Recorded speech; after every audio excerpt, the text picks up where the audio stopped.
Hello friends, welcome to my channel. நம்ம சேனலில் இன்றைக்கி என்ன பார்க்க போகிறோம்னா, ஒரு நல்ல பாதாம் பவுடர், பால் பவுடர் அதை தான் பார்க்க போகிறோம். அதுக்கு தேவையானது என்ன அப்படின்னா, பாதாம், முந்திரி, பிஸ்தா, இந்த மூணும். இந்த பிஸ்தா வந்து ஆப்ஷனல் தான், வேணும்னா சேர்த்துக்கலாம், நல்லாயிருக்கும்.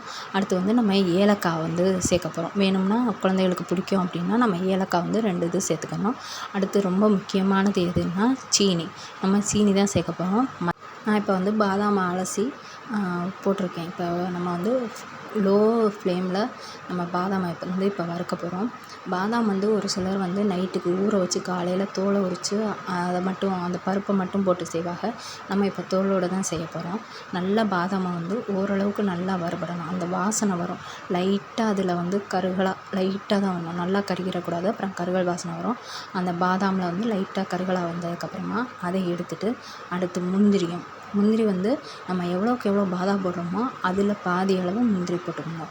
கூட போட்டாலும் ஒன்றும் பிரச்சனை இல்லை. ஆனால் 100 கிராம் பாதாம் அப்படின்னா 50 கிராம் முந்திரி போட்டுக்கலாம். அடுத்து பிஸ்தா, இது ரெண்டையுமே ஒன்றா சேர்த்து நம்ம இப்போ வறுக்க போகிறோம். இது ரெண்டும் ஒரே நேரத்தில் சூடில் வறுத்துடலாம். அதனால் ரெண்டையும் ஒன்றா போட்டு நான் வறுக்கிறேன். இப்போ அதுவும் நல்லா வறுத்தாச்சு. இப்போ நான் இதை வந்து ஆற வைக்கிறேன் தனியாக ஒரு பிளேட்டில். ஆற வச்சதுக்கப்புறமா நம்ம மிக்சியில் எடுத்து ஜீனி எடுத்து வச்சுக்கிறோம். இந்த ஜீனியை வந்து நீங்கள் ஃபஸ்ட்டு அரைச்சிருங்க.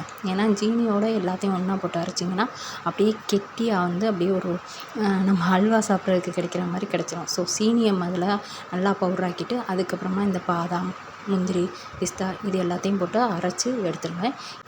இந்த பவுடர் ரெடி ஆகிடுச்சு. இதை வந்து பாலில் கலந்து நீங்கள் குடிச்சிக்க வேண்டியதான்.